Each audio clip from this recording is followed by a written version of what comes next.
Hello, everyone. It's Tuesday. Did you know that? It is. It's Tuesday. Have you been out of your house, your basement, your garage, the back seat of your car, the trunk? Yes, it is Tuesday. And we have another session of the MSP Initiative Live. Unfortunately, our friend Kenny P is busy today, but we have his very capable buddy Alec on the line, and we're just going to talk shop because there's just like the technology world never stops. We all know that. And there's a lot of current events happening right now, I think. How you doing today, Alec? It's been going well. Just last few days, kind of that crunch time, getting ready, getting the bags packed, and get ready to hit the road for Channel Strong.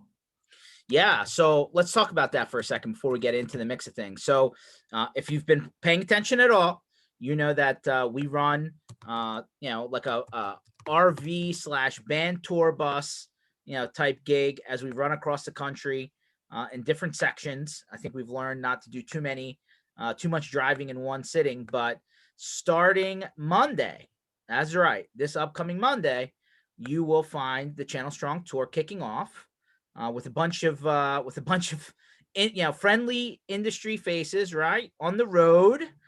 These are outdoor events. They're in MSP parking lots. So thank you in advance for all the people who, called the landlords or put some cones out for us, right? Because we definitely like the fresh air and food, drinks, friendly conversation, a little bit of learning, a little bit of networking. That's what it's all about. So if you're in Nashville, Tennessee, St. Louis, Missouri, Milwaukee, Chicago, Grand Rapids, Cleveland, Pittsburgh, Columbus, Cincinnati, and Indy, in the next 2 weeks, we will be in your area.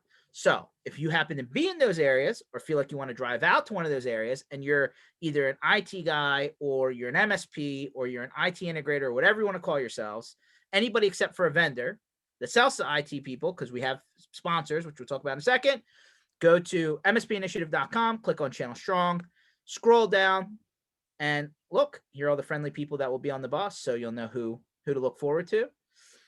I was actually going to throw in, we have a great group going. It was a lot of fun on Q1. We've got such a great group for Q2. We've got some new faces. So Zorus is joining us this time. We got the team over at Threat Locker actually stepped up and they just said, we want to go all in on this, and they're having a lot of fun with us. So we're enjoying playing it with them. We're going to be getting to each of these cities at night. So we do travel at night from city to city. So if you're in one of those areas, you want to hang out with us, you want to see us, reach out. If you can't make the day one, maybe we can do lunch. We can do something in the morning. We are available in those cities. It's a cool experience having us city to city. We're not in the same old Orlando or Vegas. We've all been used to come to you, to your backyard, to give you the experience that you can't get unless you're at an in-person event, which are just seemingly starting to come back now. And sometimes people are willing to get on a bus or a plane. Other times we're going to bring that bus to you. So that's what Channel Strong is. If you want to request an invite, if you already haven't gotten one, scroll all the way down to the bottom, check which cities that you want to be invited to, fill out your information, hit submit. We will get back to you once you've been approved. So you can find all of that on mspinitiative.com/ or just go to the Channel Strong heading up here. By the way, while I'm up here, last thought, there is a monthly giveaway with all of our vendors. So you can see all of the giveaways for this upcoming month. We're in May. It's about to kick off. So if you want to throw your name in the hat, got to enter to win. Put your information in here. Got to enter to win, right? If you don't buy the lottery ticket, you can't win. Yeah, actually, fun thing with that, we had some great winners last time. Looking forward to seeing the pictures that come out of those. I know the winners have always been awesome about sending over some photos of them enjoying it. I know we sent out from bvoip a man crate, which just a great invention. And it was a Bloody Mary kit. So just a lot of fun, a lot of good stuff. The vendors are getting creative with it, which I love. And it's free stuff. It's free stuff. You get some great education here. There's really no downside. So definitely looking forward to seeing that keep going and see what comes out next. Absolutely. So now that we've gotten all of that out of the way, I'm going to bring our friend Darren on the line. So we're bringing in Darren on audio. Unmute if you can when you're ready. How you doing today, Darren? How are you, sir? Doing well. Oh, always causing mass hysteria in the area. It's funny because this was the top topic of our day, or we were preparing for the call, and you texted me about this. So I said, who better than to bring on and talk about this? So I, like, I wanted to make sure you knew what was going on, I mean, just in case. well, let's be clear, right? This is so this largest oil pipeline that crosses half of the country ends in Linden, New Jersey, into an oil refinery, but crosses many oil refineries across the way. So like right now, this literally, like, gas prices are spiking, gas stations are starting to run out of gas. Like North Carolina just went into a state of emergency. Like there are cars wrapped around the block, like the 70s gas shortage I hear in certain areas. Like it's not critical everywhere, but it's starting to bubble. Like this thing being down for 2 weeks causes a lot of problems.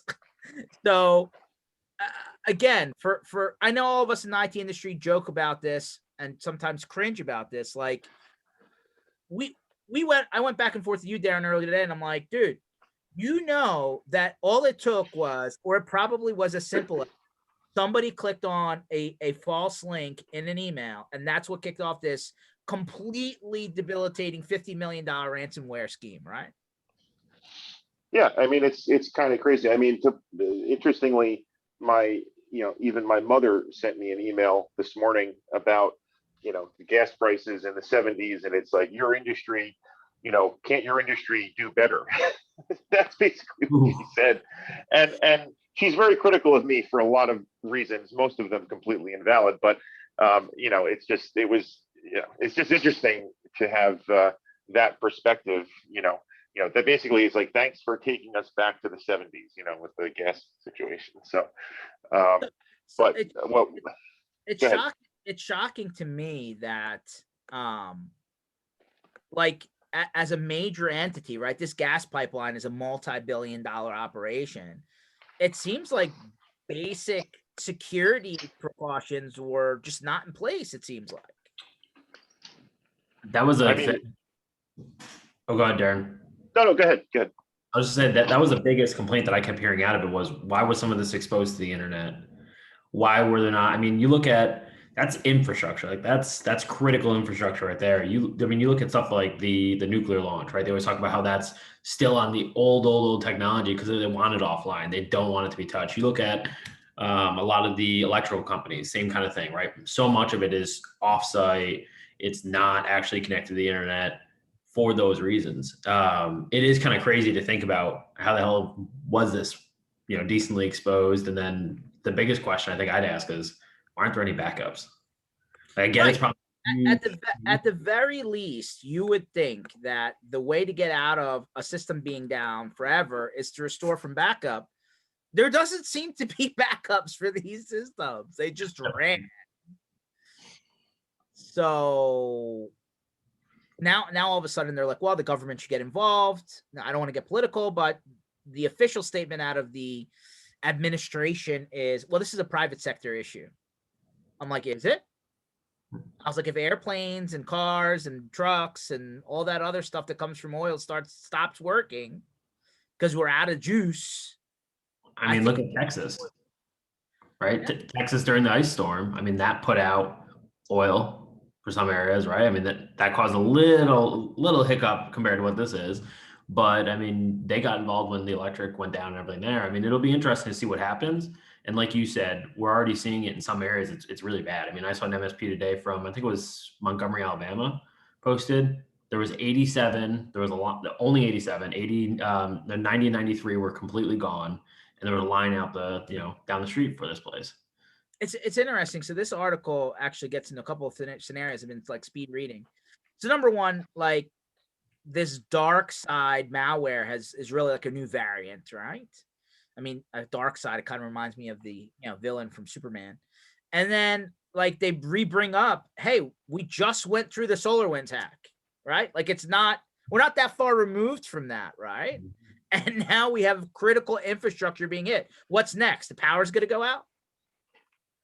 Interesting, George, on that note about it being a new variant, one thing that I saw, which was nice from the MDR vendor that we use, which they sent just a very brief summary of the situation and then how they're doing extra extra monitoring, blah, blah, blah. But it was something that was kind of designed for you to forward along to your clients, which I did send to several. And it was just a nice kind of touch point thing to be able to, or, forward along and, just show people that we're, kind of on top of things. It's very interesting that gas and home heating fuel for people who are on natural gas is very touchy topic.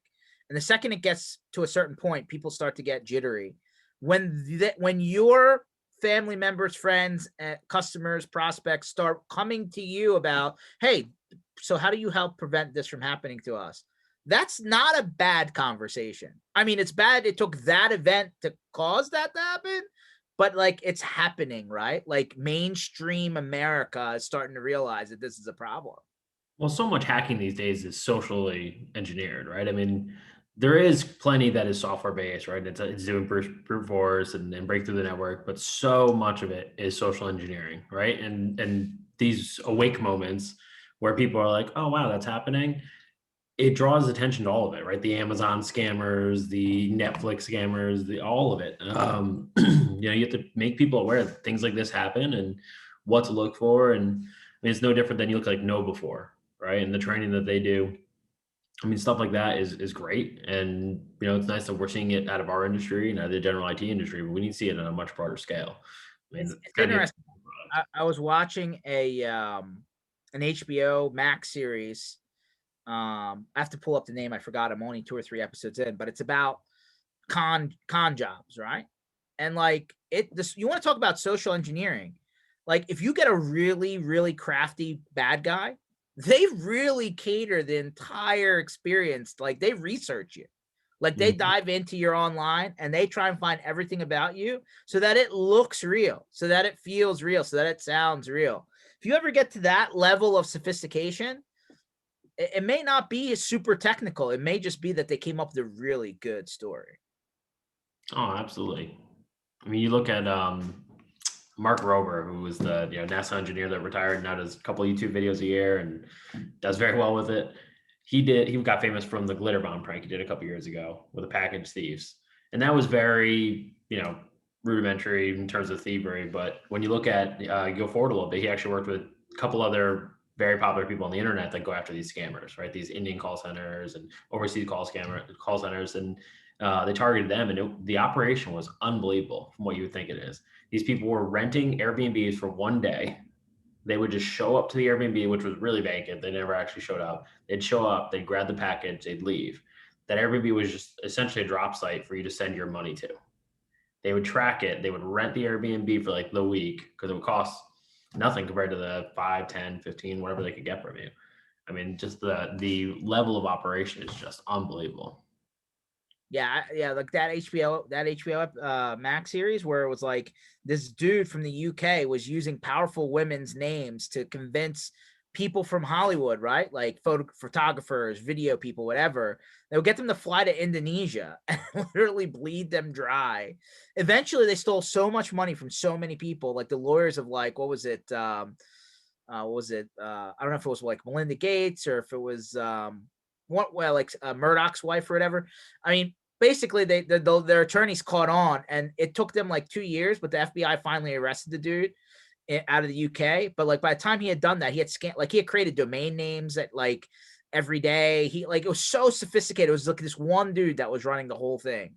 I was like, wow. I mean, they're literally just creating a complete facade online just so you can convince people to go and do stuff. But it's a shame, right? Because this whole oil pipeline thing was probably one click from one email. I really believe that. Just proper IT procedures. I mean, Darren, you sold backup for a long time in your MSP. I mean, it just seems like it's 101. I mean, why would you? I've said this a couple times. Well, maybe not in this group, but we turn down clients. We just had this year a couple that couldn't understand the value of the right backup in place, and we said, okay, well, we're not gonna be able to work with you, and they would have been decent, pretty decent relationships, but it's a hard no for us if they don't, if they're not going to take the solution that we want them to have. There's no negotiation there. So it's just not worth it.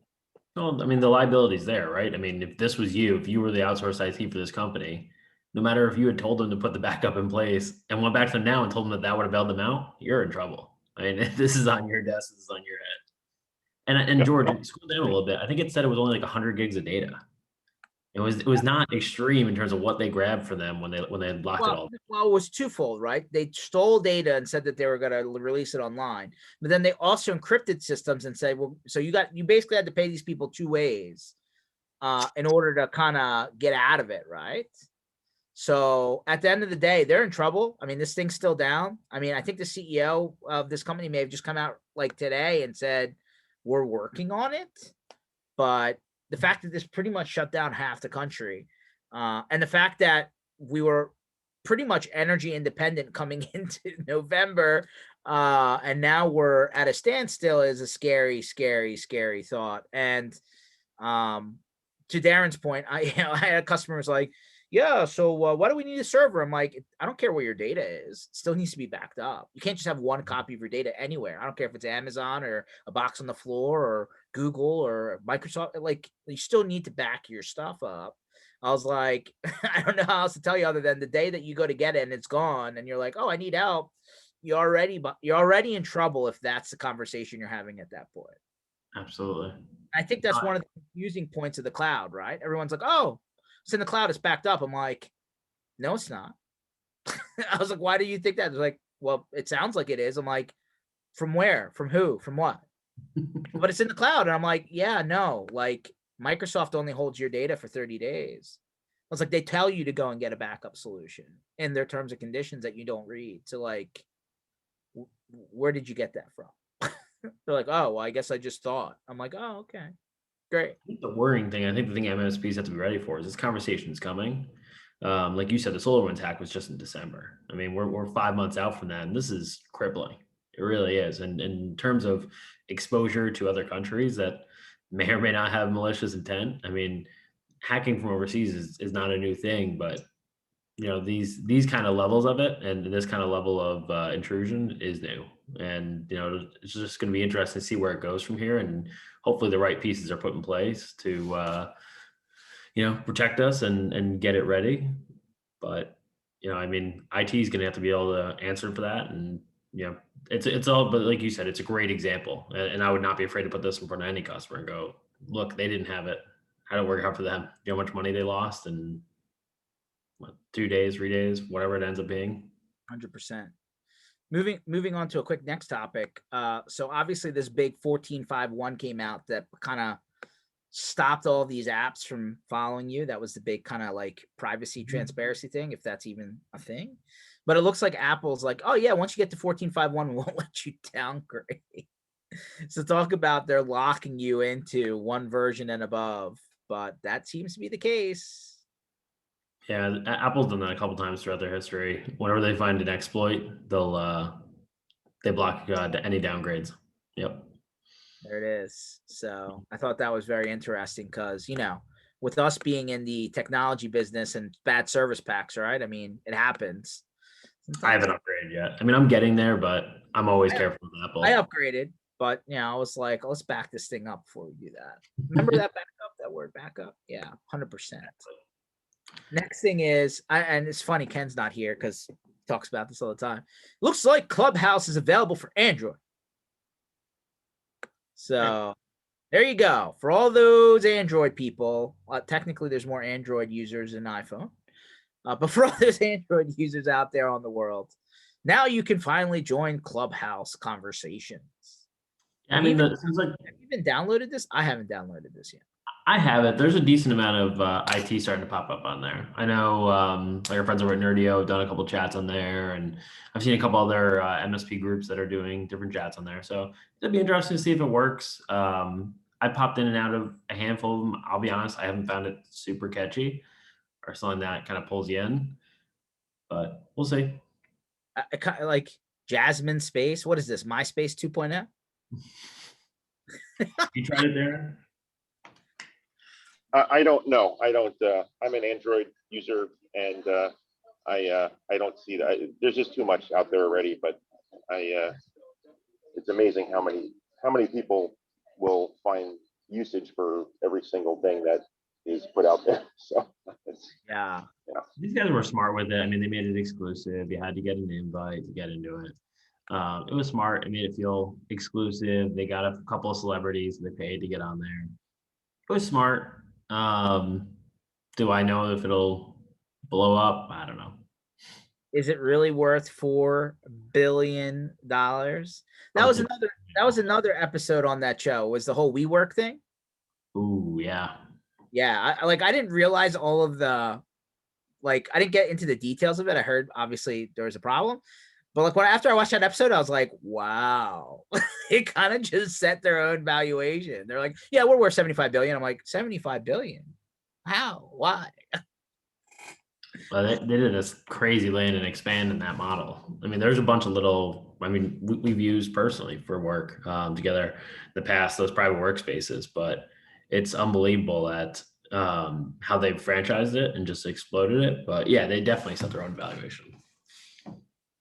But I mean, that's what all of them are doing these days, right? I don't think Snap was worth whatever they thought it was, but now it Snap's out there. All of a sudden, it's super advertised, and they're pushing all the companies out there to advertise within it. And yeah, this valuations could get very interesting.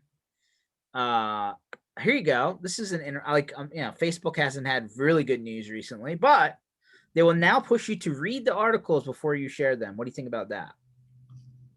Probably will save a lot of the joke articles. You're about to share this article without opening it.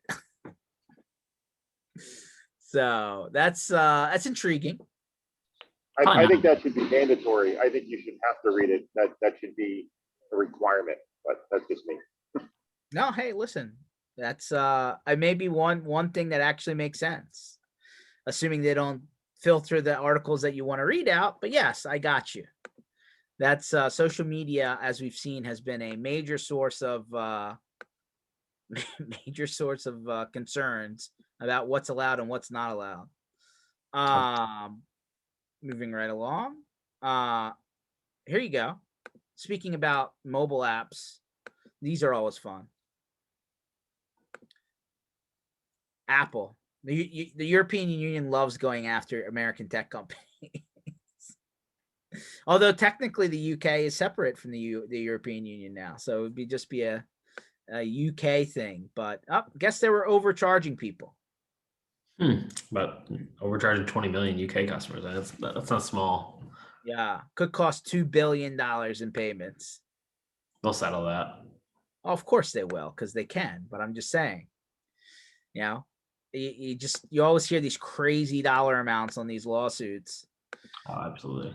That's another one, right?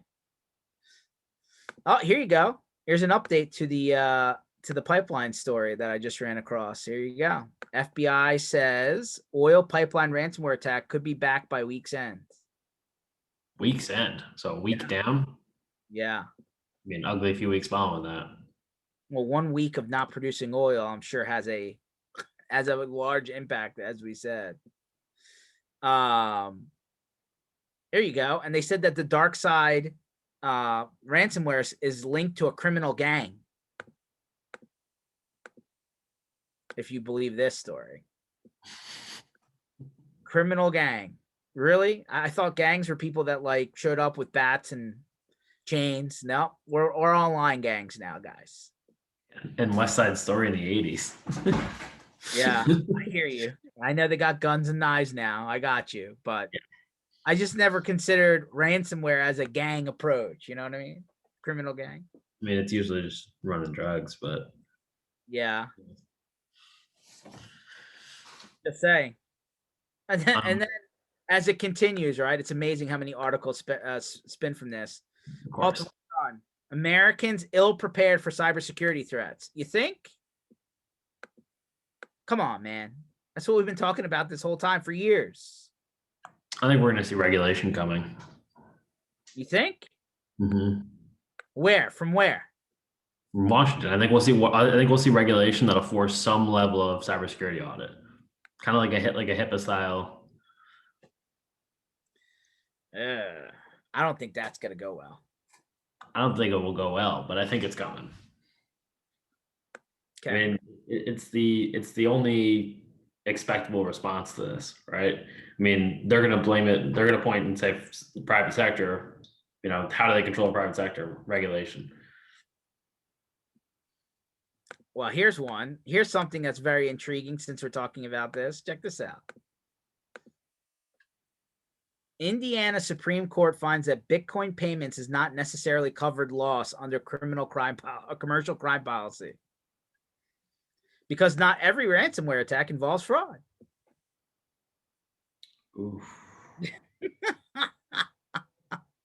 Basically, this must have involved an insurance company.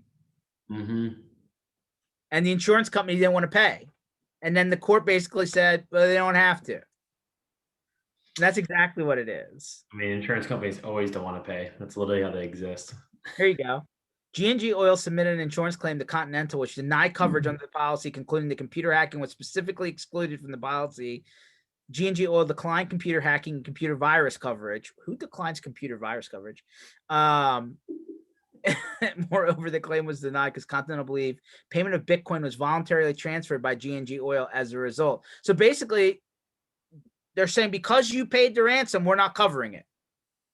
Yep. Wow. Talk about that for a kick to the nuts. I mean, plenty of companies in our space have been talking about this for years, right? You don't pay the ransom. I know it might hurt. I know it might suck. If it's your absolute last option, okay. But you better have gone through every other option before that. And what's the real loss of this? Because the moment you pay, there's no magic. It's not on your computer anymore. I mean, it's still there.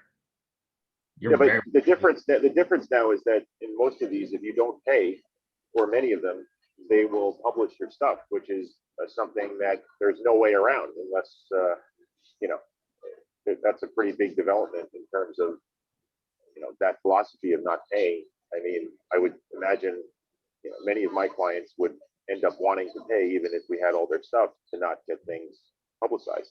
So I think that's a pretty common response, and that's why a lot of people are actually paying now. Well, I mean, because we've talked about this a lot, but last year I learned that there's such a thing as a ransomware negotiator, and then these companies, these entities, are on retainer with the insurance companies. And so basically the first step, if you get ransomware, like if I was the oil pipeline guys, you're calling the insurance company first. That's basically what you have to do. Because otherwise, if you make a move on your own, this could happen to you. They could basically say, nope, we're not paying. I guess the insurance company wants the ability to maybe lower their output, and maybe that's why they're involved. I don't know. But think about that. You almost need to call the insurance company as your first phone call if you get hit. Well, they try to put it under fraudulently cause of a transfer. So somebody calls and says, I'm the CEO, transfer $1 million to my bank account. Mm-hmm. Right. And that's essentially what they try to put it under, since they didn't have the cybersecurity. That's why they're screwed here. If you read down to the bottom of that paragraph, it says that the computer systems were not obtained by trick. So it's exactly protecting it that's style scenario. Or I'm the CFO, I need the bank routing information, whatever it is. But yeah, that's gonna hurt, but it'll give them a real good chance to go back and look at their IT infrastructure and figure out what the heck happened there. That, or make sure that you have a system in place to not automatically wire money until somebody double checks it, right? Yep. I mean that if those types of things keep on coming out, you got to really, really scrutinize your policy and make sure that your insurance is covering you, right? Absolutely. Hey George, we saw some industry news this week on an M&A. Yeah, let's talk about it. You have an article for that, or you want to just? I do. Let's pull it up. Here we go. The news board. So here we go. I'm pulling it up right now. Bada bing, bada boom. Here you go. Yeah, this is a surprising one. What do you think about this, Darren? I think it's interesting. I think it's a positive thing that if they're going to market that or allow it, PaxAid customers to have access to this kind of stuff at a reasonable or maybe, free cost, it would be great, but we will see. Yeah, absolutely. I mean, I've worked with C-Level for a couple of years now. Really great team over there.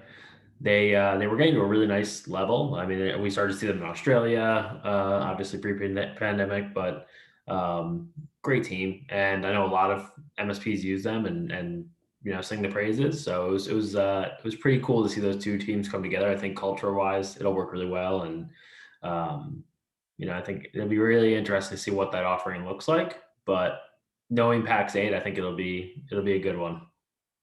Well, I mean, they're basically saying that they're starting something called, or at least the labeling is PAX 8 Academy, right? So I assume this is more like, here you go. Provides partners access to premium coaching, advanced development programs, content library and curriculum, benchmarking. So it's kind of some of the stuff that you hear about in the peer groups, right? But from a consultant standpoint. Absolutely. And I mean, speaking of peer groups, I know they've been pulled in for like the HCG peer groups forever. They've been a frequent expert talking on all of these areas, helping a lot of people with M&A, the kind of next level business coaching. So I think this is a great move. I think PAX 8 partners will benefit a ton from this. I think, we'll see PAX 8 partners. It's not the, getting into that peer group straight up accountability style, but it's getting that same level of coaching and teaching out of it. I think it's a great move. I'm excited to see what happens. Yeah, I think, listen, I think PAX 8 has many more acquisitions in the pipeline, right? I do. They definitely have the money, right? Because they raised a ton of money and they're doing a ton of revenue. But basically, I think this was. I'm gonna be honest with you. I was surprised. I was. I don't think I saw this, or I don't think anybody I know saw this on the radar. No, and you know what? That's good though. That's the way they should be. There's been no shortage of leaks and other things like that happen. But no, I think, obviously, so it says right here, he's gonna be the vice president of Academy. Obviously, this was well thought out, right? I mean, they've both worked around each other for a long time in different shows. They clearly saw Rex and the team's value and drove forward. So I'm happy for both of them. No, it's good. I mean, PAX 8 continues to make moves, unexpected moves in certain areas. But hey, like these guys have been in the ConnectWise world for a long, long time. So I think that's why there was so much surprise, right? Because it kind of crossed the aisle just a little bit. But I mean, again, nothing negative here. I just think that, if you're doing like, what's the barrier of entry to do business with PAX 8? You sign up, you could have literally no revenue on the books yet and still have access to the partner program. This just continue to be value out of that partner program, right? So one thing I would say with that is I did see Rex working with other PSAs, which is great. And I think that's one thing that a lot of people do, especially maybe not as much here, but I see it a lot when somebody comes from an MSP. You kind of go into the community of the products you use because you're familiar with it. So for instance, if you're a ConnectWise MSP, you kind of rise up in that ConnectWise ecosystem. If you're an Autotask MSP, you're more likely to be kind of grounded into that. I think it's nice that with the move to PAX 8, it kind of puts them in a neutral position where they can work with MSPs that are using any of the PSAs. And that's great. I mean, no matter what, if you're an MSP, you're going to have a PSA. It's at the core of your business, and there's plenty of them out there and new ones popping up. I like this approach. So I think it'll help the broader audience. And I think, it's a nice addition to PAX 8, kind of giving back. PAX 8, they're on the up and up. No question about it. Well, congratulations to both sides. I'm sure we'll hear more about it in the next months to come, but I'm sure that this was already in the works for a long, long time, right? You only hear about this thing as it pops up. So. Oh, absolutely. Yeah. So no, it's good. Good people. So check this out. I mean, since we're talking about security, I guess Apple decided to get into the MFA authenticator app business. Wow. Okay. So there you go. Right on the iWatch if you want to. I know you have an iWatch there, Mr. Stanners. I do. I don't wear it that often anymore, but I do have it. You don't? No. Because you're not going anywhere? Switch back to traditional watches. Yeah, I think that's a big piece of it. I liked, especially when I was in an office, having that ease of just kind of like twisting the wrist to see, is this a BS email or is it something I actually have to pay attention to? That was a nicety of it. But yeah, no, I've been back on traditional watches for a bit. Okay. Since we're on the Apple kick, I'll throw this one out there. The Apple AirTag has already been jailbroken and hacked in a Rickroll attack. I mean, I guess we shouldn't be surprised. I was going to start. They were saying how easy it was to use these to track people. They're really, they do seem slick. They're the right price point. I think they're decent. I like stuff like this. I've always been a big fan of throwing like a GPS tag in your suitcase and things like that. I mean, that would have helped on your missing bag extravaganza, right? It was after that I started doing it. Want to tell that story real quick? Oh, yeah. I mean, that was what 12 hours into travel and realized my bag's gone somewhere between New York and LA, and I'm 4 hours out from a 14-hour flight to, I think it was Brisbane at the time. So quite a long journey. Let's say it that way. No, then this is the one where it was in DC, I thought. Oh, in DC. Yeah, no, that was ChannelCon. That was a couple years before, and I was talking about the suitcase. No. I'm talking about the backpack. Yeah, I mean, here's the thing. If you travel enough, you're bound to find trouble. Yeah, no, that was ChannelCon 18, I think it was, in DC. And yeah, we had like an all-day session kind of meeting up with different partners in the lobby, and closed the laptop, was ready to go drop it off, and the happy hours were starting. So I got pulled away for the EC call and the EC meeting up there. So I quickly just dropped my bag at the bellhop desk, where you would, thinking it's safe at a major Marriott property in the middle of DC, and it's not. And yeah, so apparently somebody walked up, grabbed a tag from over the counter, presented it as their tag. Nobody actually read the tags and handed off my bag. So that was great, with about $2,000 worth of electronics in it and a passport. I did get the passport back in time though. Well, you had to get a new passport. Yeah, emergency trip to Manhattan. Yeah. In Manhattan, I was in Manhattan at like 7:00 in the morning when that office closed or opened up. Wow, I'm going to tell you right now that was a not so great situation, and I'm thinking that probably would have helped you out. Just saying. Probably would have. Yeah, as long as it works and it's not hacked, right? I do have one in my backpack now, I can tell you that. I'm sure you do. Here's a fun one for you. Real life Mario Kart. Check this out. That's cool.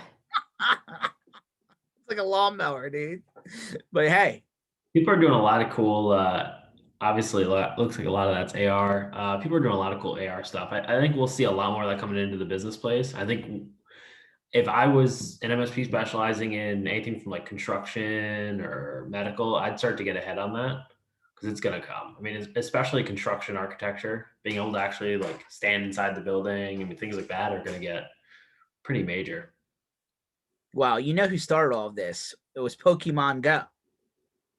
Yeah, no, they figured out a really nice way to bring that to like pretty much the affordable masses, and that game made a ton of money.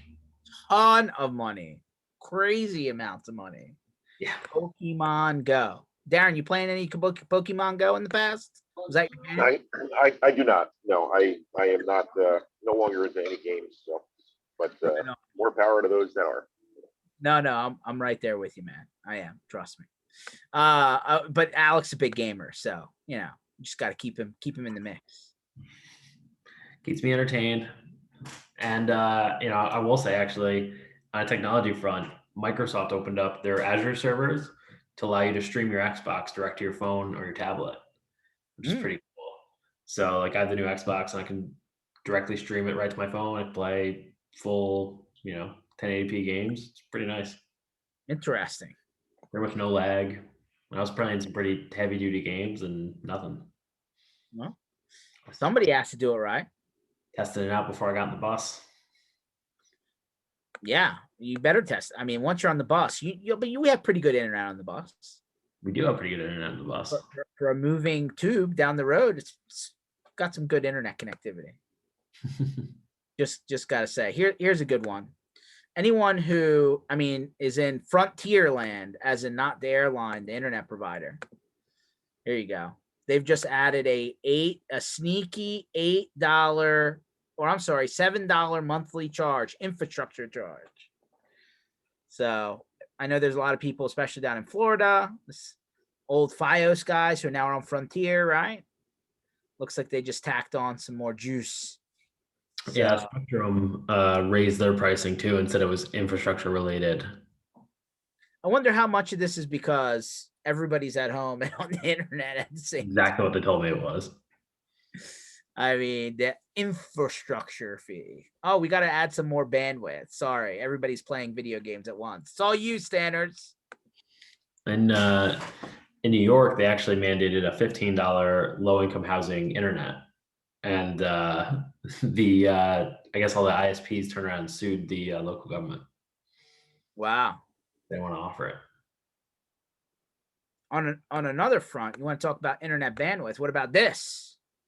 2.5 gig home internet. What do you think? I wish. Using just an adapter that you can get off of Amazon.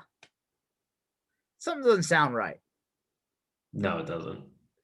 I'll be really interested to see what happens with Starlink.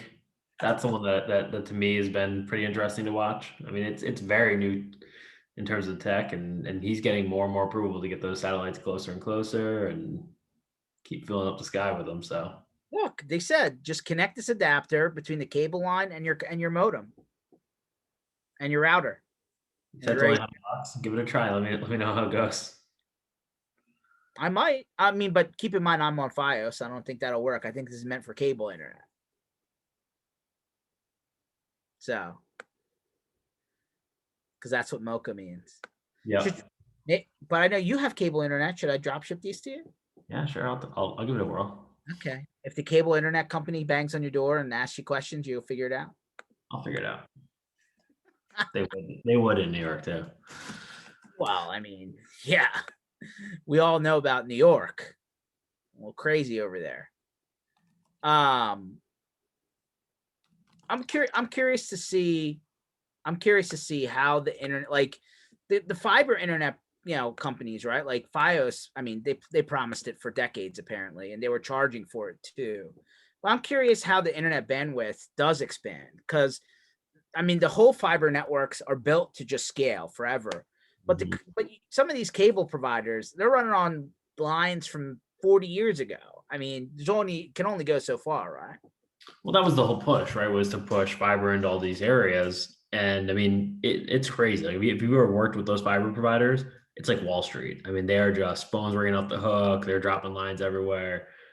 But at the same point, it was so much bureaucratic BS, that really slowed that. I mean, you look at my area, we had FiOS was going in and they were coming in, and then they just went right around. And that was because our existing cable provider, Spectrum, pretty much said, we're going to drop a headquarters here and no one in this town will use anything but Spectrum. There was a lot of that kind of stuff that just slowed or stopped the lines being laid a lot, most places, which is funny because then you see Google Fiber pops up in places like, middle of the country. Yeah, but Google Fiber popped up and never expanded. Like, they said they were going to expand, but they really, I almost feel like they did it just to prove a point. Kind of move the needle so that the regular incumbent cable providers got faster. Probably. Kind of like Apple making their own car, which is still their pipe dream. Dude, they're not making their own car. They're outsourcing manufacturing to LG and some other company. Yeah. Their software, but the actual vehicle itself has to be manufactured somewhere. Yeah. You going to be the guy who buys the first Apple self-driving car? Yeah. That's what I thought. Maybe Darren will, but I think Darren made a pretty cool. I would not be buying an Apple car if they gave it to me. I would not take it. So put it that way. Would you buy an Android car instead? I probably would, but I'm all caught up at the moment. So. Yeah, I got you. I got you. I got you. So here, no surprise on this next one, right? Gartner predicts public cloud services market will reach basically $400 billion by next year. Next year. Yeah, because their predictions were like this, and then Corona happened, and it went like this. Yeah, that's crazy. Yeah, but I would love to go back and see an article of what the predictions were for the next 5 years from like 2019. Yeah, I bet it was night and day different. Here you go. 36% of all public cloud service revenue is from SaaS applications. Wow. CRM being the dominant. Yep. Makes sense. Yeah. Look at desktop as a service. It's the very last category. But look at the next line. Hold on. Desktop as a service is predicted to grow by 67%, followed by infrastructure as a service at 38.5, so basically they're saying that like Microsoft WVD, for example, or the Amazon equivalent or the Google equivalent are going faster than people just spinning up their own virtual machines in the cloud. Yep. But they're still staggering growth numbers. Yeah, that's unbelievable growth numbers. But I think that's also attributing to the fact of how many companies came out and said, all right, going forward, we figured out this can work with the right people. We'll allow all employees to be remote. It's a lot easier to do that. Yeah. SaaS end user spending will grow by 19.8 billion.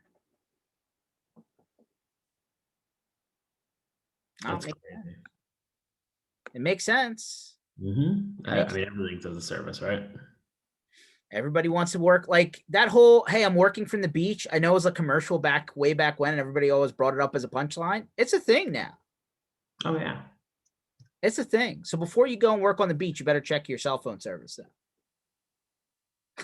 You better have really good headset so that wind doesn't sound like it's playing into your voice conversation. Right, Darren? Absolutely. That's very key. Nobody wants wind on their call. There are some good headsets out there these days, actually. What are you using for your headset? I just got this new Bowers and Wilkins, I guess it's called. That's pretty good. I'm liking it. Right on. I just got the team Surface headphones. Look at this. Oh yeah, I knew he had it. I knew he had it ready. Microsoft Surface headphones, since they want to be cool like Apple. They're good. I like the noise canceling on them. I've had Bose for years for traveling, and those seem to hang neck and neck. They're good.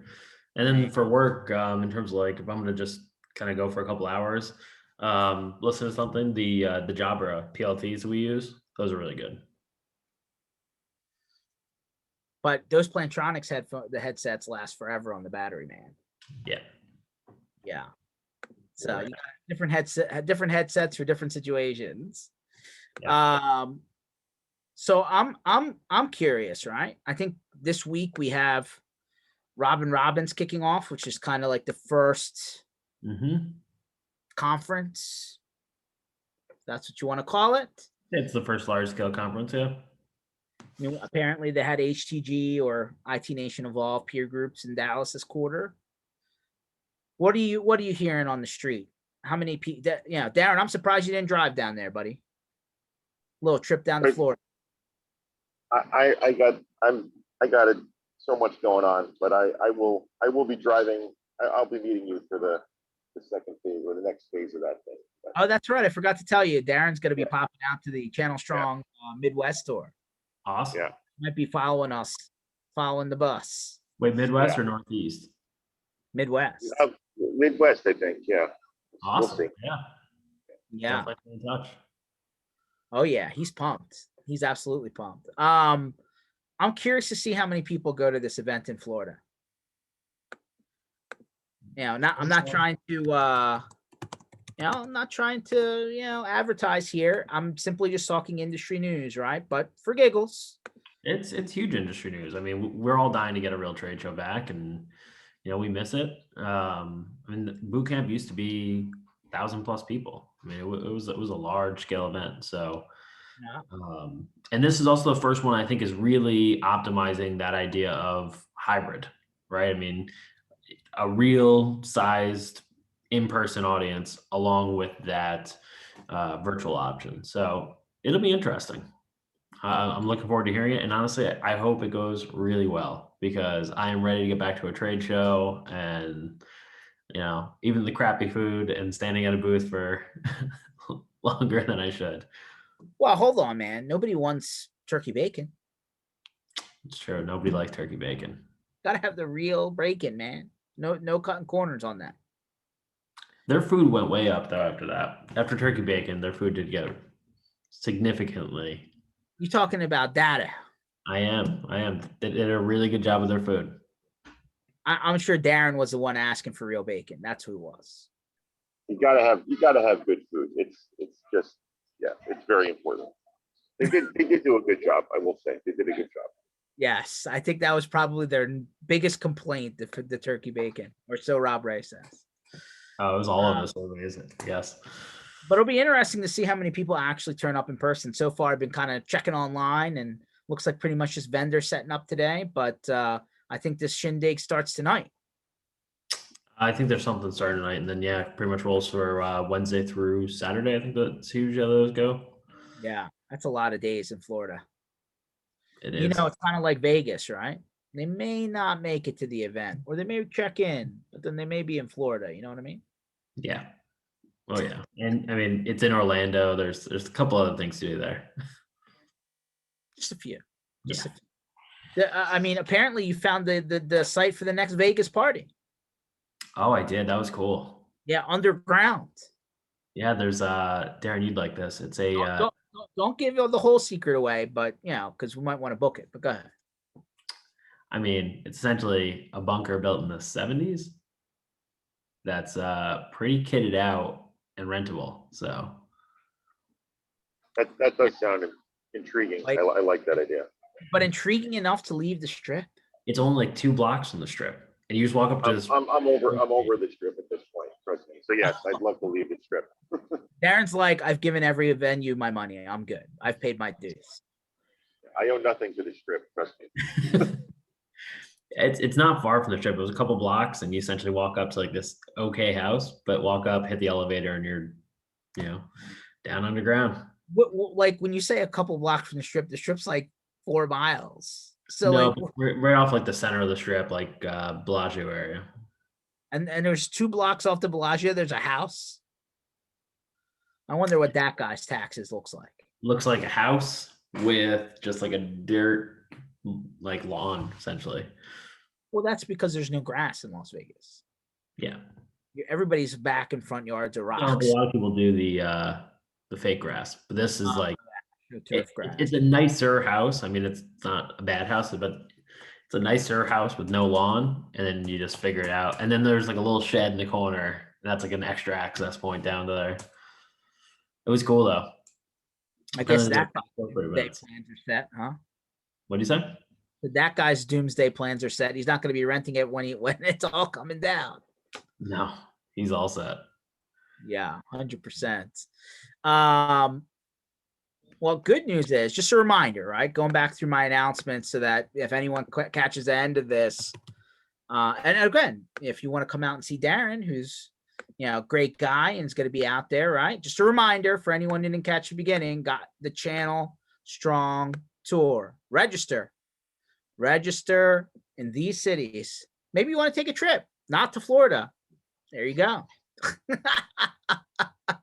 So, very exciting times. I know I won't personally be there, but Alec and a bunch of the other guys, by the way, all of the people who will be on the bus are on the page. How about that? Yeah, absolutely. And that's the thing. I mean, you can email any of us on the page if you want to set up a meeting with us, you want to catch us during the day.